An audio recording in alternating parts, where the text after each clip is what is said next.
J'étais très motivé à l'idée de réussir. Et mon rêve s'est réalisé. Mo Bridges, un petit garçon originaire de Memphis, apprend dès son plus jeune âge à coudre avec sa grand-mère. À seulement 9 ans, ce passionné de nœuds papillons et de tissus vintage vend sa première pièce sur Internet, puis crée sa marque en 2011. J'ai des imprimés fleuris pour le printemps.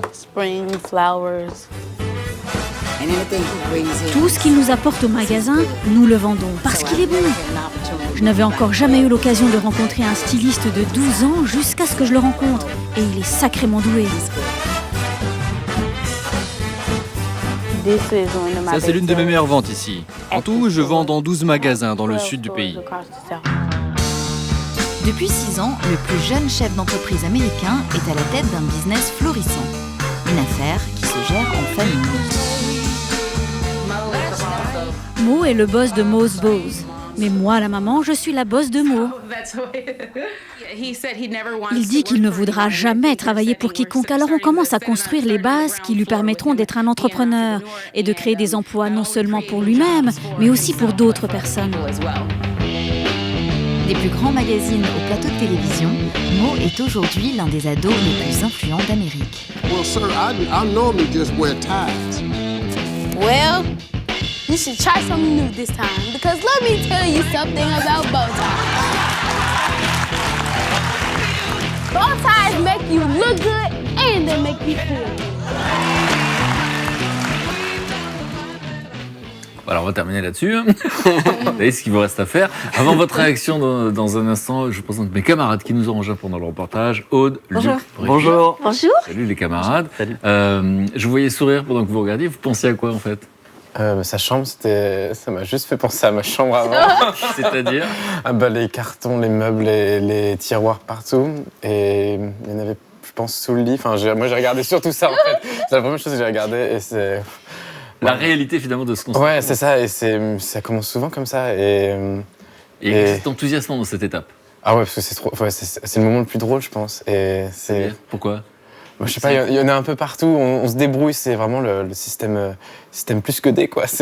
On bourre partout où on peut et qui fabrique. Enfin non, c'est extraordinaire. Et alors moi j'entends la maman qui dit bon bah oui mon fils il est patron mais moi je suis son patron, je suis sa mère. Et donc c'est une sorte de schizophrénie qu'il faut vivre ça, non? Oui, je sais pas, mais en tout cas ça doit le permettre de garder les pieds sur terre. Oui, mais je parlais de vous en fait là. Ah oui.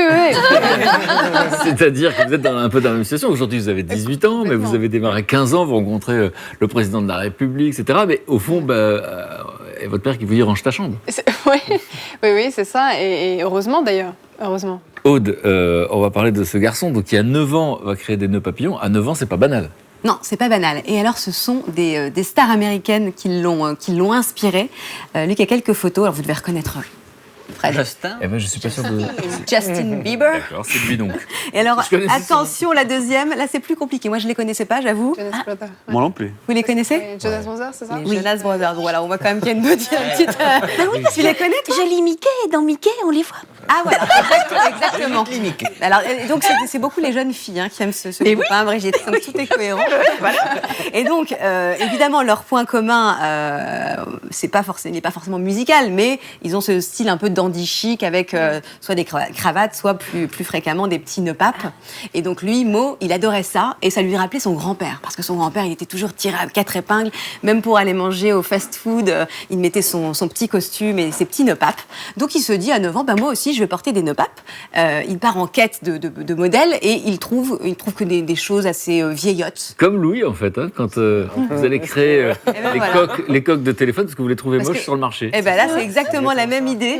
Et il revient chez sa mère et lui dit « Maman, je ne mettrai pas... Je ne mettrai pas ça à mon cou. I won't put that on my neck. Avec l'accent anymore. » Les vrais hommes portent leur propre création.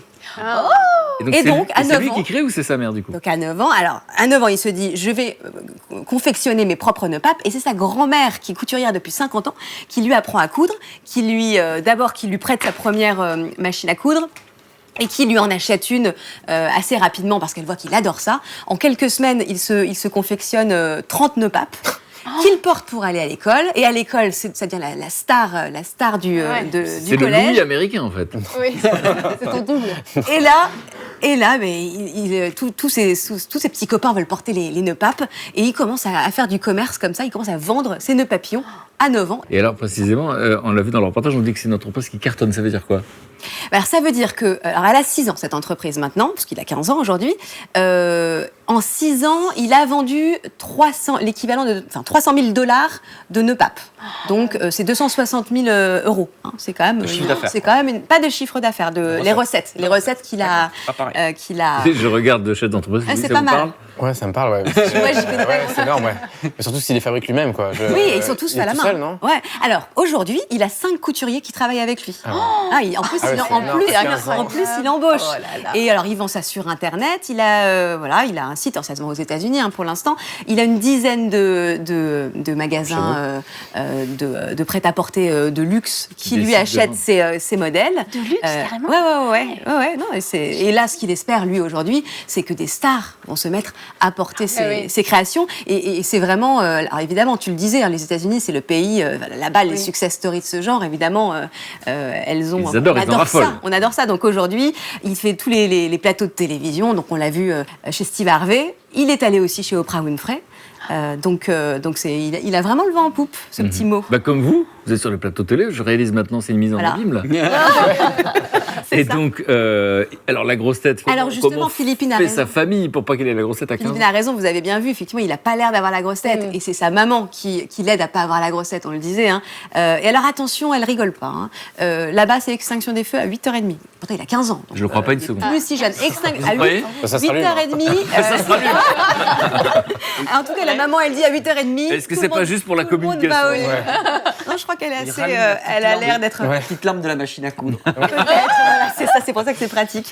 Et donc, elle veut absolument préserver justement un équilibre entre sa vie d'ado. Elle veut qu'il ait une vie d'ado comme les autres, et puis ses activités de chef d'entreprise. Donc elle y parvient. Et vous disiez tout à l'heure, Louise, c'était important parce que au fond, il y a les années lycée.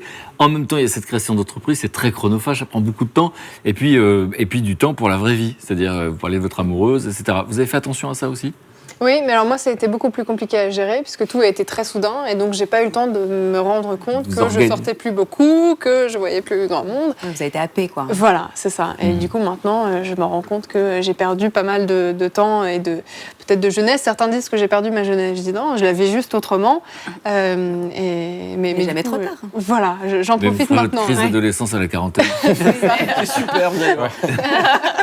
Je termine en vous disant qu'en plus, c'est un entrepreneur au grand cœur, ce mot. C'est pas seulement le plus jeune entrepreneur des États-Unis.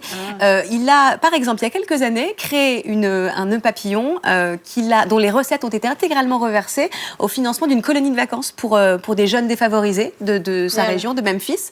Et donc, il y a plein de petits enfants du coin qui sont partis en vacances grâce à lui. Donc, je trouve qu'en plus, il a des valeurs et ça donne envie de porter des nœuds papes. Oui. Super bien. Ouais. D'ailleurs, oui, Fred, tu l'as pas remarqué, mais toi. oui. Quand même. Oui, mais C'est pas un nœud pape, mais je voulais être un peu à la hauteur. Dommage. Voilà. Et donc, précisément,